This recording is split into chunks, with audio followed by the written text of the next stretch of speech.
Sebetulnya untuk nikel juga nomor 1 di dunia.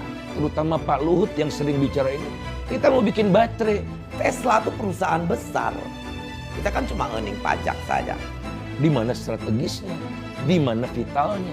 Eksploitasi boleh, tapi tidak boleh eksploitatif. Boleh jadi sekarang yang kita dapat minus. Itu adalah degradation yang very sangat rusak. Nikel itu tak hanya akan menempel di baterai kendaraan listrik kalian, tapi juga bisa mengendap dalam tubuh dan otakmu. Ya, otakmu.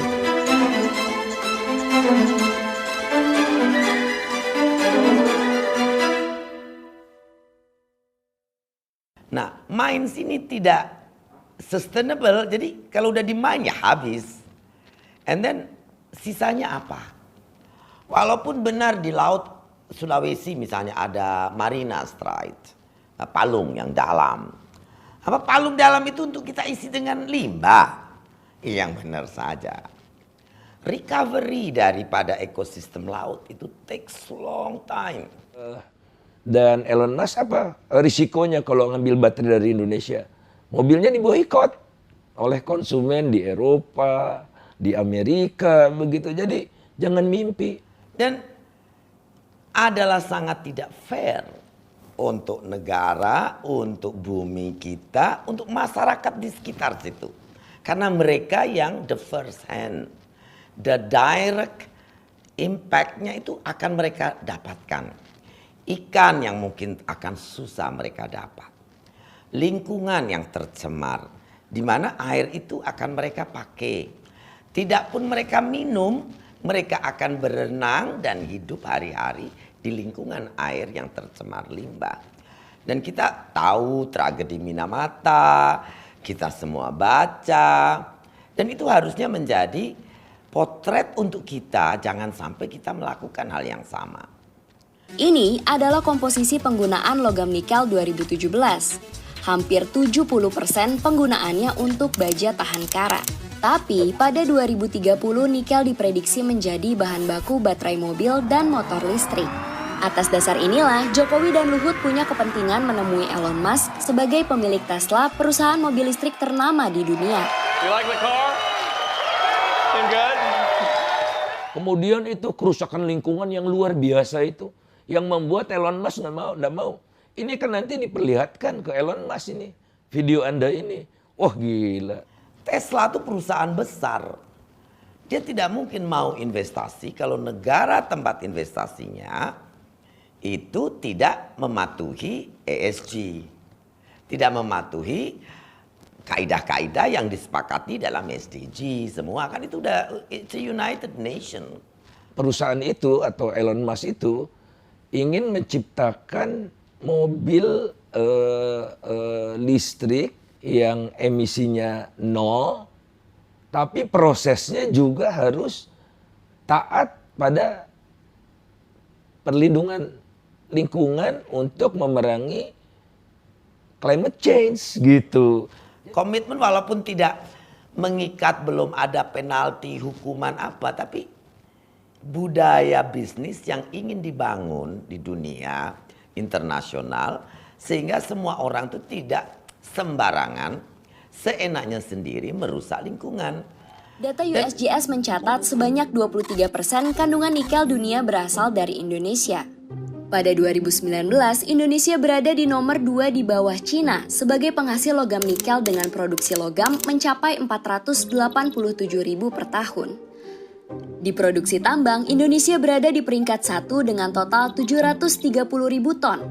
Andaikan biji nikel tidak diekspor ke Cina, maka Indonesia akan jadi produsen logam nikel terbesar di dunia.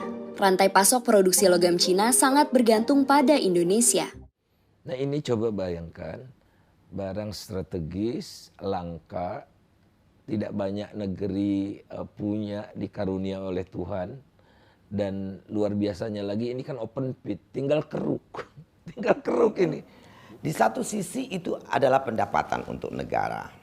Tetapi dari proses mines di seluruh Indonesia, itu banyak sekali protokol-protokol lingkungan yang terabaikan. Seperti saya katakan, Kalau seluruh smelter yang sudah direncanakan ini beroperasi, dalam 20 tahun nikel kita habis. Nilai kelangkaannya itu gagal untuk mengangkat Indonesia menjadi negara industri yang mumpuni. Program hilirisasi nikel pun dilakukan Jokowi.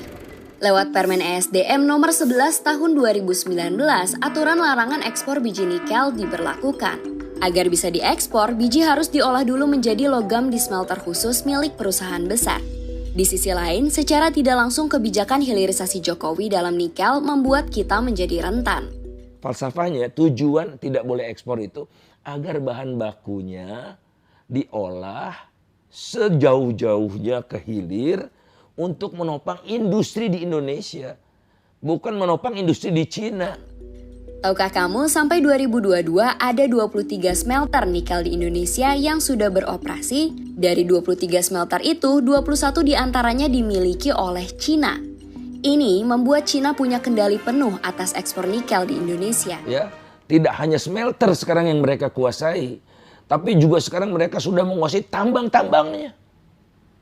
Dan harus diingat, tambang itu tidak boleh mayoritas asing.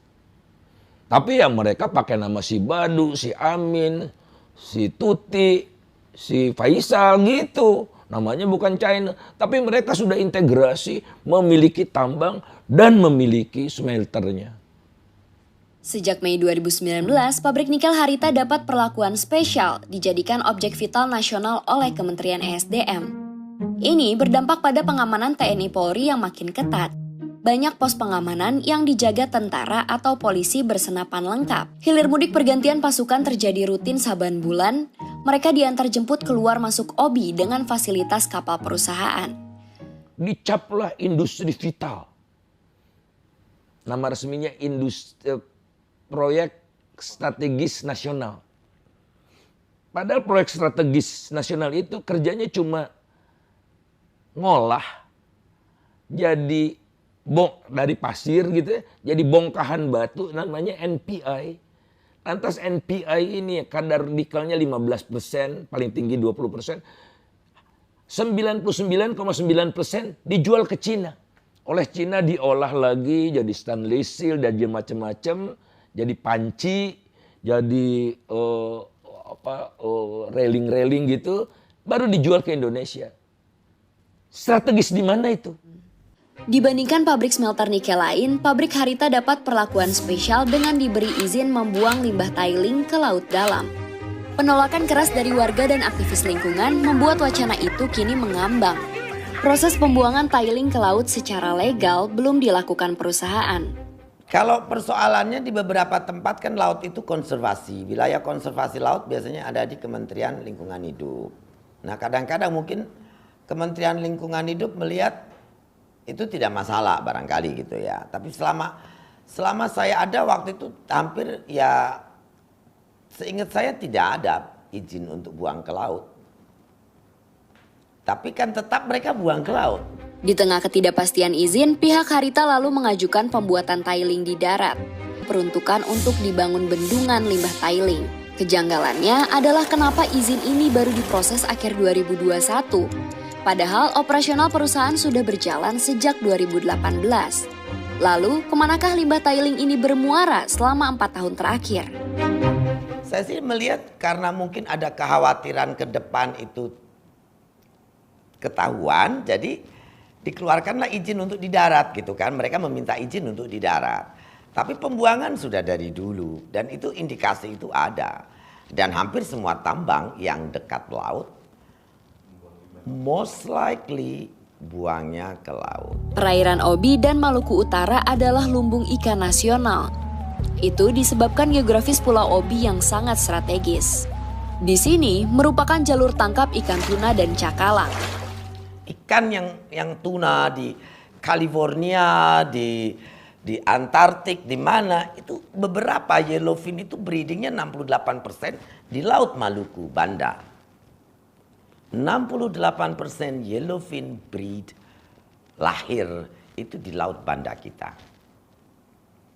Kalau Laut Banda kita hancur, 68% supply produksi tuna dunia terganggu. Selain mengecek sampel air, kami juga membawa beragam sampel ikan perairan Obi untuk dicek di laboratorium secara histologi. Hasilnya, sel jaringan ikan-ikan di perairan Obi telah rusak. Most likely buangnya ke laut. Dan itu bahaya untuk apa? Ikan Indonesia juga bisa diboikot, bisa di-ban, tidak boleh dikonsumsi karena mengandung limbah sangat tinggi. Apa yang terjadi di Pulau Obi jadi sebuah paradoks. Di masa depan saat kota-kota di Cina dan Eropa semakin hijau dan asri, yang terjadi di Pulau Obi malah sebaliknya. Kita ini sudah salah kaprah. Akhirnya apa? Demi untuk satu khayalan yang tidak kelihatan itu, kita serahkan kedaulatan wilayah kita di daerah-daerah tambang nikel itu kepada perusahaan. Pertambangan itu adalah salah satu cara negara untuk mendapatkan nilai ekonomi value tinggi.